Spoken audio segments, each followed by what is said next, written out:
दोस्तों। और इस वीडियो का टाइटल तो आप लोगों ने देख ही लिया होगा कि क्या वीडियो का टाइटल है और मुझे आप लोगों से किस बारे में बात करनी है। तो सबसे पहले तो मैं आपको बता दूं कि यहाँ पर मैं किसी भी कोचिंग इंस्टीट्यूट का नाम नहीं लूँगी। मतलब जिस कोचिंग इंस्टीट्यूट से मैं पढ़ी हूँ उस कोचिंग इंस्टीट्यूट का नाम जो है वो मैं नहीं लूँगी। इसका कारण है कि वहाँ से मैंने एजुकेशन ली है और मैं नहीं चाहती कि किसी का भी नाम जो है वो इस तरीके से ख़राब हो। हालांकि मैंने कोचिंग इंस्टीट्यूट पर बात की, पर जो भी मैं आपको बताऊंगी ना मेरे साइड की स्टोरी, वो एकदम मैं अपनी तरफ से सच बता रही हूँ कि ऐसा ही हुआ था। और ये मैं बस बता भी इसलिए रही हूँ कि जो चीज़ मेरे साथ हुई वो एमपीपीसी से जुड़े हुए जितने भी स्टूडेंट्स हैं उन सब के साथ जो है वो ये ना हो और वो लोग इस चीज़ के लिए अवेयर हो जाएं। इसलिए जो है वो मैं अपनी साइड की स्टोरी शेयर कर रही हूँ और किसी भी कोचिंग इंस्टीट्यूट जिस कोचिंग इंस्टीट्यूट से मैंने पढ़ाई की है उसका मैं नाम नहीं लेना चाहती इस वीडियो में और ना ही मैं लूँगी। हालांकि उधर से मेरी बात हुई तो उन लोगों ने ऐसा बोला है आपको जो भी एक्शन लेना है आप ले लो, हम आपको टेस्ट सीरीज यानी कि जो जिस विषय में कॉन्फ्लिक्ट हुआ है हम आपको वो नहीं देंगे। तो मैं आपको बताती हूँ शुरू से कि बात क्या थी। देखिए, 2019 सितंबर में मैंने सितंबर में मैंने बैच ज्वाइन किया। 2019 MPPSC mains plus pre plus test series plus answer writing, ठीक है। तो जब आप कोचिंग पर एंटर करते हो, जब आप एडमिशन कराने के लिए जाते हो तो वहाँ पर काफ़ी सारे जो लोग होते हैं वो आपको बोलते हैं कि आप एक काम कीजिए, आप मेंस की टेस्ट सीरीज भी इसमें ऐड कर लीजिए, आप इसमें आंसर राइटिंग का भी ऐड कर दीजिए तो आपके पैसे कम हो जाएंगे। और अगर आप अलग अलग ये सारी चीज़ें लोगे तो आपको जो है अमाउंट ज़्यादा पड़ेगा। वही चीज़ है कि आप मेंस की टेस्ट सीरीज भी साथ में ले लो, आंसर राइटिंग भी साथ में ले लो, है ना। और आपका जो प्री का टेस्ट है वो भी आप साथ में ले लो, ठीक है। ये सब चीज़ें बोल देते हैं। और अगर आप ये क्वेश्चन करते हो कि मान के चलो अगर हमारा इस वाला अटेम्प्ट में प्री नहीं निकला, तो उनका ऐसा कहना रहता है सामने से कि आपका जब भी प्री निकलेगा तो आपकी जो मेंस की टेस्ट सीरीज रहेगी वो हमारे बैच में ऐड रहेगी और आप जब भी चाहो मेंस का जो है वो ले सकते हो, मतलब मेंस की टेस्ट सीरीज जो है वो ले सकते हो। ऐसा बोल के मैंने जो है अच्छी खासी फीस जमा की थी। फिर उसके बाद जो है अब जब 2019 के बाद दिसंबर तक मैंने पढ़ाई की, सितंबर अक्टूबर नवंबर दिसंबर, और जनवरी में आ गया था, जनवरी फरवरी के बीच में। फिर उसके बाद कोविड के जो वाली बात हुई थी उसके बाद मैंने 4 महीने के समथिंग पढ़ाई की थी और फिर उसके बाद कोविड आ गया। और कोविड के बाद जो है सारी चीज़ें जैसा कि आप सभी को पता है कि ख़राब हो गई। फिर उसके बाद जो है इन लोगों ने, ये नहीं कहूँगी जो सच है वही बताऊँगी, 2020 में वापस जब कोविड चला गया था तो इन्होंने बोला था कि जो भी बच्चों की 19 की फीस जमा है तो आप लोग जो है 20 की बैच में आकर पढ़ सकते हो। आप लोगों का क्योंकि सिलेबस तो कंप्लीट हुआ नहीं था, 2-3 महीने में क्या कंप्लीट होगा। सितंबर में मैं गई, सितंबर और अक्टूबर और नवंबर में नोटिफिकेशन आ गया तो मीन्स का सिलेबस तो वहीं खत्म, वहीं पर रुक गया। और नवंबर से फिर प्री स्टार्ट हो गया तो जनवरी तक प्री चला, दिसंबर तक। फिर उसके बाद ऐसा सब चलता रहा तो मेंस हमारा कवर नहीं हुआ तो इन लोगों ने बोला आप लोग 20 में आइए, 2020 में आप जो भी चाहते हैं जिस भी बैच में बैठ के पढ़ना चाहते हैं आप पढ़ लीजिए, ठीक है। तो फिर मैं 2020 में वापस गई थी और वापस मैंने जो है कुछ मंथ अपने मतलब मेंस की क्लासेस ली थी। तो कुछ मंथ मैंने क्लासेस ली थी कुछ कुछ। फिर उसके बाद जो है अनफॉर्चुनेटली मेरे साथ ऐसा हुआ कि मेरा प्रीलिम्स क्वालिफाई नहीं हुआ, ठीक है। पर जब आप टेस्ट सीरीज लेते हो या फिर जब आप फीस जमा करते हो तो अब सर का ऐसा कहना है कि जो आपने टेस्ट सीरीज की फीस जमा की थी वो लैप्स हो गई, ठीक है। जबकि आपने बच्चे से ये कहकर फीस ली कि आप जब भी आपका बिल निकलेगा तो आप ये मैथ्स की जो टेस्ट सीरीज है ये कार्ड दिखाकर ले सकते हो, ये बोल के आपने बोल दिया।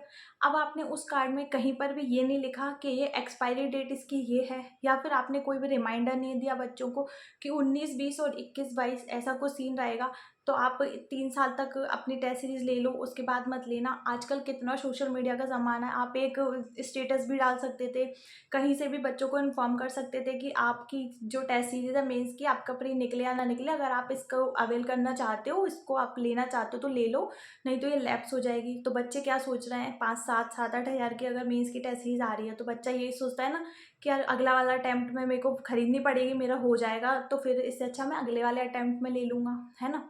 तो ये सोचते सोचते जो है अब, और आप लोग भी सब जानते हैं जो भी एमपीपीएससी की प्रिपरेशन कर रहे हैं वो सब लोग ये बात जानते हैं कि 19 से के बाद जब से कोविड आया, जब से एमपीपीएससी का जो शेड्यूल है वो ख़राब चल रहा है। प्री और मेंस के बीच में अच्छा टाइम जो है वो नहीं मिल रहा है, ठीक है। मतलब अच्छा खासा टाइम नहीं मिल रहा था और 2025 जो अब से ही अच्छा खासा टाइम मिलेगा जो 25 का अटैम्प्ट होगा।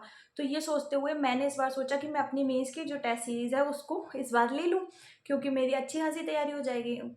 मैंने ऑलरेडी फ़ीस जमा की हुई है मेंस की टेस्ट सीरीज़ की, तो मैंने वो सर को बोला कि आप एक काम कीजिए कि आपका जो अभी प्रेज़ेंट का जो मेंस की टेस्ट सीरीज़ का चार्ज है, आप भले से मुझसे एक्स्ट्रा पे करवा लीजिए, उस टाइम पे अगर चार्ज कम था, पर आप मुझे टेस्ट सीरीज़ दे दीजिए क्योंकि मैंने उसकी फ़ीस जमा की। और अगर मैंने कोई चीज़ के लिए पैसे दिए हैं और उस चीज़ का मुझे लाभ ही नहीं मिला, तो वो पैसे मेरे फालतू गए, मेरे साथ फ्रॉड हुआ। मुझे ऐसा फ़ील हो रहा है कि मेरे साथ फ्रॉड हुआ है। तो मुझे ये बात आप लोगों को बतानी थी कि जो भी स्टूडेंट्स अगर इंदौर में किसी भी कोचिंग पर जा रहे हैं और आप लोगों से कोई ऐसे कह रहा है कि आप मीन्स की टेस्ट सीरीज या फिर आंसर राइटिंग वगैरह सब साथ में ले लो, एक साथ फीस जमा कर दो, जब भी आपका पे निकले तब भी आप लेना, तो आप उनको पूछना कि ये कब तक लैप्स हो जाएगी।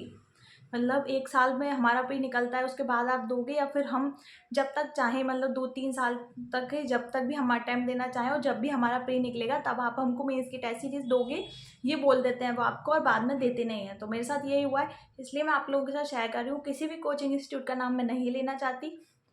आप लोग को बस मुझे ये बताना था कि मैं आपको बताऊँ कि मेरी साइड की क्या स्टोरी थी, और मैंने सबसे कॉन्टैक्ट करने की कोशिश की। इवन मतलब जब मैंने फ़ीस जमा की थी तो मेरी भी फाइनेंशियल कंडीशन उतनी अच्छी नहीं थी। मैंने कहाँ से फ़ीस जमा की थी, जब मैं 12th में, मतलब 12th में बाय गॉड ग्रेस मेरे को 89% आया था, तो उस टाइम पे मुझे जो है वो 25,000 रुपये का एक अमाउंट मिला था गवर्नमेंट की तरफ से, एमपी गवर्नमेंट की तरफ से। तो मैंने वो फ़ीस भी, मतलब वो फ़ीस और कुछ और घर से लेके कुछ वो फ़ीस जमा की थी। तो वो पैसे मैंने कैसे-कैसे जमा किए थे वो मैं जानती हूँ, और कैसे-कैसे मैं बाहर पढ़ने के लिए गई थी। उसके बाद इस तरीके से अगर किसी के साथ फ्रॉड होगा और अगर आपने किसी ने पैसे जमा किए हैं किसी चीज़ के और उसको उस चीज़ का लाभ नहीं मिल रहा है, तो मुझे ऐसा लगा पर्सनली कि मेरे साथ गलत हुआ, तो मैंने ये वीडियो डाला है। और आप लोग बताइएगा कि आपको क्या लगता है कि मैंने, मतलब आप, मैंने जो बात बोली है उसमें मैं कहाँ गलत हूँ और कहाँ सही हूँ, आप लोग बताइएगा कमेंट करके।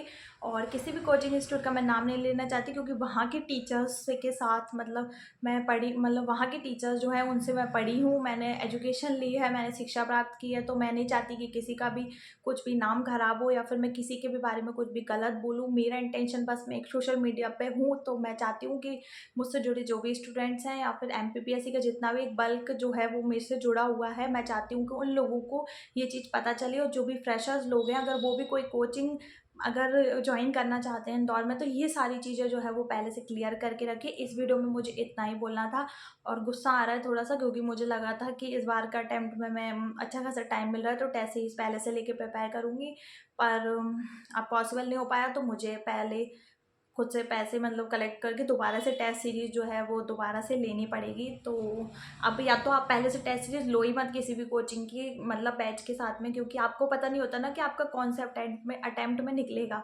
तो ये अच्छी बात नहीं है कोचिंग वालों का, ऐसा फ्रॉड मुझे बिल्कुल भी अच्छा नहीं लगा, और मुझे रियलिटी में बुरा लगा, क्योंकि मैं जानती हूँ कि मैंने वो पैसे कैसे जमा करके उनको दिए थे, और इस प्रकार से किसी के भी पैसे खाना मतलब अच्छी बात नहीं है।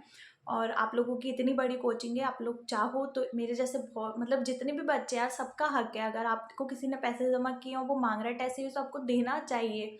तो अगर आप नहीं दे रहे हो तो वो आपकी गलती है, और अगर मैं गलत होती तो मैं बिल्कुल सोशल मीडिया पर कुछ भी नहीं डालती। मैं गलत नहीं हूँ, मैंने अपनी बात बोली है, और मुझे ऐसा लगा कि मेरे साथ गलत हुआ है, मेरे साथ फ्रॉड हुआ है, और मुझे ये बोलना चाहिए। और एज़ अ, मतलब सिविल सर्विस की अगर मैं तैयारी कर रही हूँ, अगर मैं एस्पिरेंट हूँ, तो इतना तो बनता है कि अगर आपके साथ कुछ गलत हो रहा है तो आप उसके लिए आवाज़ उठाओ, और आप उसके लिए आवाज़ उठाओ। मैं कोई लीगली एक्शन नहीं ले रही हूँ आप लोगों के खिलाफ। और अगर मुझे लगता है कि मैं सिर्फ अपनी बात बोल रही हूँ आप लोगों को, और मेरे से जुड़े जितने भी लोग हैं एमपीपीएससी के, उनके लिए मेरी एक चेतावनी है कि आप लोग अगर कोई भी इंस्टीट्यूट ज्वाइन करो तो पहले से इन सब चीज़ों के लिए इंक्वायरी कर लो कि अगर हमारे साथ ऐसी कंडीशन रहेगी तो आप लोग क्या करोगे, कैसे दोगे, या क्या दोगे या नहीं दोगे, है ना। तो वो सारी चीज़ें पहले से ही अच्छे से पूछ लेना। जो भी स्टूडेंट्स जो है वो अब कोई भी कोचिंग इंस्टीट्यूट इंदौर का ज्वाइन करो तो पहले से पूछ के रखना सारी चीज़ों के लिए। बस मुझे इस वीडियो में इतना ही बोलना था। बाकी जिसका जो भी है ठीक है, जो कोई किसी के साथ गलत करता है तो रिटर्न में सारी चीज़ें यहीं पर हमको देखने को मिलती हैं। और ठीक है, जो भी है पैसे चले गए, कोई बात नहीं, थोड़ा दुख है। अब दोबारा से पैसे कलेक्ट करूँगी, दोबारा से मेंस की टेस्ट सीरीज़ लूँगी, तो उस चीज़ का थोड़ा सा टेंशन हो रहा है कि कैसे क्या होगा, क्योंकि मेंस की टेस्ट सीरीज़ इस बार मुझे लेनी थी, मेरे को ज़रूरत थी मेंस की टेस्ट सीरीज़ की। तो पर कोई बात नहीं, तो मुझे आप लोगों को ये बताना था, तो मैंने इस वीडियो में बता दिया, और मिलते हैं नेक्स्ट वीडियो में नए ब्लॉग के साथ, मोटिवेशन के साथ।